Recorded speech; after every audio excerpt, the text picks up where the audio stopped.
Hello, film about citizen fans. I'm Captain Critic Antony with my fellow moviegoer here. Tim, the bearded movie snob. I love it. Right, so this is going to be the spoiler review for Bond Spectre, James Bond Spectre. And I know Tim's been waiting to do this, so if you haven't seen the movie, don't watch this review now. Go back to the spoiler-free review we've done, watch the movie, then come back to this one and see if you agree. Go for it. Right. Alright, let's get to... Where should we start with? Well, let's start with I the... want to start with the ending, but that's a bit Right, too much. right. We're gonna do this differently. We're not gonna start from beginning to end. We're gonna go from end backwards. Okay. So the ending. Go. Right, ending. So obviously Bond's going to save the day. That's obviously going to be inevitable. But obviously we have Christoph Waltz as our villain, who is going to be a surprise to some people who won't figure it out. But it's kind of obvious who he's going to be. So we're going to say it right now. Blofeld. That was obviously coming. You can tell from the suit that he was wearing in the trailer. Like, if you've seen the trailer, it's Just the trailers yourself. You can pretty much guess what he's going to be, isn't it? Really. All it needed to show was that cat. If it showed that cat, which it did. You do see, but he doesn't have it in his lap or anything like that. It kind of subtly crawls on Bond's lap, and he whisks it away. Yeah, and then he picks up his little kiss and wanders off. Yeah. Okay. And then the explanation how he gets his injury. Yeah. Explains the scar. Again, which they don't want to show in the trailer, just to say, oh, by the way, he's going to be Blofeld. But again, it was kind of obvious from the start for those who read into it. But let's get to the really bit that is like. There's the love interest. I cannot pronounce her name. No, I can't pronounce her name. Yeah. But Tim thinks she's fair. Definitely. Good actor. I'll have Monica at the beginning. Any day. The older she gets, the fitter she gets. Anyway, carry on. She has a fit accent, man. Basically, she's obviously the love interest, but it becomes too much of a love interest that I mentioned earlier in the last review that it weakens Bond. Really does weaken him towards the end of the film. You get to him saving the day. He's there with Blofeld. He could pull the trigger. He could say no, that kind of stuff. He almost looks like he's going to say, "I'm done with being Bond." It does seem like he's going that way, and he kind of goes towards her, walks away. I kind of like walking away in the sunset sort of thing, but walks away in London. Or drives. Drives at the end. Drives. And it leaves with them two driving away in an Aston Martin. To the Bond thing. And I'm Done. I'm not joking. When I saw it, I honestly thought we was going to get a George Lazenby ending, where they were going to end up getting married, and then she was going to get shot down. That would have been quite cool. That would have been pretty cool. Because Spectre's only quite dark. Like Skyfall was pretty dark story, and then it kind of got way too much of a happy ending. So it's Bond getting this happy comeuppance for once, because obviously the last few films just had pain, suffering, and then I was like, now he's happy. Now he's got this girl, who, by the way, says she loves him after having known him for a day. Yeah, during a torture scene, by the way. A torture scene where he's... To wake him up, she says she loves him. Which is just like, I think we both looked at each other and just laughed. Really. I think everyone in the cinema was like, oh my god, she loves him. And we were just like, seriously? Yeah. The fact he doesn't reply, that would make me kind of laugh as well. Like, I love you, and he's like... Yeah, he never sees it back, does he? Yeah. No. I'm not sure yet. Okay, what's another spoiler? But later on, she, like the day after she tells him she loves him, she pretty much dumps him. Oh yeah. Gets captured by Christopher Waltz. And then, Christopher Waltz says that 3 minutes before she dies, she'll get blown up, but then Bond goes after her. Seriously, if a woman dumped me out, she'd better leave that She's bitch. a complicated woman. Yeah. But maybe she said she did that for love. Like, say goodbye. But she didn't love him, she dumped him. It's just... I just would have left the bitch. Yeah. That's me.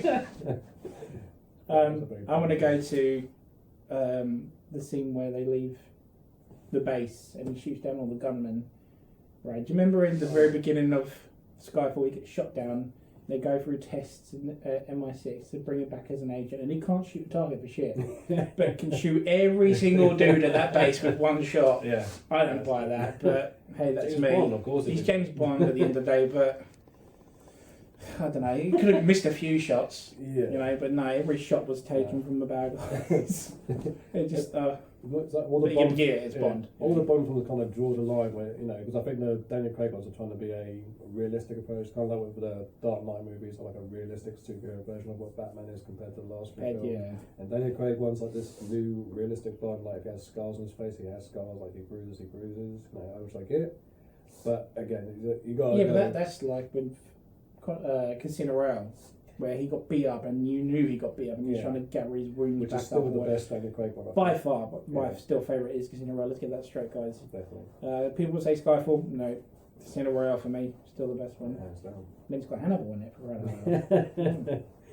crying. You had a theory about Batista's character. Batista, yeah. We explain that to me. yeah. Well, basically, obviously we had the whole Blofeld theory, you know, which a lot of people knew about. I'm not sure how much people have thought into Batista as being Jaws' character, which because I thought he's a big henchman. I'm thinking, well, Jaws is a big henchman. If they backtrack into old classic villains from the other James Bond films, why not bring Jaws back? And Batista, I think, would be a pretty good fit. There's a moment in the film when he crashes. His car goes through the windshield, doesn't it? Goes for the windshield, and then obviously he's supposedly dead, but obviously he's not. But he got him down, lying on the glass, and the glass. This is probably just the blood. The glass is covered in blood, really. Isn't it? And you see his fingers moving, don't you? Yeah, this is probably me reading too much into it. Like the glass was like kind of almost like teeth. And I thought like maybe it's hindering the fact like he's gonna have like, you know, his teeth been knocked out, so he's gonna replace them like Jaws with other silver teeth. And that was my theory towards it. Because like the next fight scene, they kind of cover his face quite a bit. It's very shaky camera sort of thing. Shaky camera, but you never see him open his mouth that much. There's one moment where he says one word, where he says... Throughout the whole movie, he just says the one word, didn't he? But he really doesn't like open his mouth, just like, cheat. Was it said cheat? Shit. Oh, was it shit? Oh, was it cheat? No, shit. Was it cheat because he cheated the way... No, because he shit. Because he knows he's about to die, so he's like, oh, shit. Okay. That sounds more... Cheat. Cheat. You can tell he was really... He did cheat, though. Yeah, he kind of cheat, but no, but he said shit. Oh, right, because he had a weird accent. No, because he was like, oh shit, I'm about to die. Shit. Like, oh shit. Shit. Okay. Yeah, actually shit. Yeah, which I How many times did guarantee... he say shit in this review? Yeah. Yeah, we swore. So I guarantee he's obviously, like, he's supposedly killed off, but there's a way you could say he can survive that. He's definitely, I reckon he'll definitely come back in the next Bond film as Jaws. It's a good theory to a character that could potentially come back. I think it's... See where they go from there, because, you know... just going back to Tim's end of what he was saying about Daniel Craig, whether he does finish or not, you know, the big rumours, whether what he's been saying recently is that he would rather slit his wrist than play Bond again. If he does come back, it's for the money, you know. I personally would like him to come back for maybe just one more, just to end it properly. To be honest, I think he will just do one more now, but yeah, it's a good round number, 5. Because 5 Bond films. Yeah, I mean, I didn't very much like the way the bad guy finished off as well. Yeah, because but then he's meant to be like this big, powerful, you know, enemy that we haven't seen for the last Bond films, but has been connected with the last 4 Bond films. Yeah, and kind of seemed very helpless and pitiful towards the end. It's just like that. For me, that wasn't very. No. I mean, he is a villain where he's old talk. Yeah, I know, I know he reoccurs sort of thing. Yeah, but he's not as theatrical as what Javier Bardem was in Skyfall, which I prefer. Yeah. To be honest. Yeah, I mean, his character I think suited him more than than this bad guy. Yeah, I think out of all the Daniel Craig Bond, he's the best villain, Javier Bardem. Even by far, because he seemed like pretty much he was the best thing. He seemed like the actual unstoppable villain. He was always that one step ahead of Bond. Whereas I was kind of expecting that with this one because you know it's Christopher Waltz, for fuck's sake. Christopher Waltz being Christopher Waltz. That's exactly. What I would see. I still see him as the bad guy from the Jew Hunter. Yeah. The Bond but no, I can't really think of anything else. The rest of it, like I said, I really did enjoy it. For me, the scene from the film was the opening. The very opening of the movie was just, I just loved the costume that Bond wore. It's simple as things like just a skeleton with a hat, but just the way it was done and the way it was shot, just looked really freaking good, to be honest. Yeah. But it's done like it's made to look like it's one take as well. It goes on for about a good 3-4 minutes. Yeah, I mean you can, if you're a fellow movie goer, you know how it's cut to make it look like a one shot, but you know. It was essentially meant to be done in one shot. Yeah.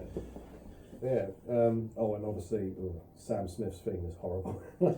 In all fairness, that was the first time I heard it, because I heard it when I have the Bond themes, I tend to stay away from hearing it. So when I go to see it, I hear it for the first time, and then I judge it then. It's okay. I wouldn't say it was the best. I mean, I don't particularly like Quantum of Solace's theme done by White Stripes. Is it White Stripes? One of the guys from White Stripes. Yeah. So it was okay. I mean, it's not the worst. It's not very Bond. I think Michael Bublé should do one though. I think that dude deserves to do a Bond thing. Oh sure, yeah. But just get someone from X Factor to do it. ugh, Might as well you got Sam Smith. X Factor. That's why we watch movies. We don't watch X Factor. No. Anything else you want to add? Do we weigh it again? Even though No, it's, well, you can rate it if you want. It's just going to be the same. Okay. Regardless. 3.5. Like I said, I enjoyed it more than Skyfall. So Yeah. not the best Bond. Civil War still the best, but Good Civil War, definitely. Best Bond film altogether, not just Daniel Craig. I might. Well, it's not my favourite Bond, but one of my favourite Bond films is GoldenEye. Yeah, because you know, I was in my mid-teens at the time. I mean, Bond had been away for a good 6 years, and when Pierce Brosnan finally came back to redo it, he redid it. He did, yeah. GoldenEye. And I think GoldenEye still got like the most on-screen movie deaths of all time. Yeah, I think that's probably why GoldenEye's still on the best. And it had a hell of a good game. Yeah, like I say, it's not my favourite Bond, but it's one of my favourite Bonds. It's not the favourite, it's one of my favourites. You? Yeah. What would you pick? Yeah, between GoldenEye and probably Live and Let Die, to be honest, because I used to watch it when I was a kid, even though I find much more comical now. But Having said Live and Let Die, it's weird how Batista fights in the train, and all you can think was like was TV. Yeah. That end scene from Live and Let Die. Yeah, definitely. Even the Walking Dead, like the mask thing. Like, I remember seeing the poster. You saw the poster and you thought And that was like a connection to it. I thought it was like Live and Let Die connection. That's right, yeah. I think the voodoo did. And I was like telling you, no, I think that's Bond meant to be in that suit, isn't it? Yeah, it was. Yeah. Yeah. So again, sorry about the poor quality of the video, guys. This is our first time doing this, and you know there will be more, and eventually they will get better, and hopefully they won't be done where we're meant to keep quiet. But please like the video, subscribe to the channel on here on YouTube, and as well as our Facebook page, Film Abiding Citizen, and the Twitter one is Film Abiding CTZN. There we go. Join them. Thanks for watching.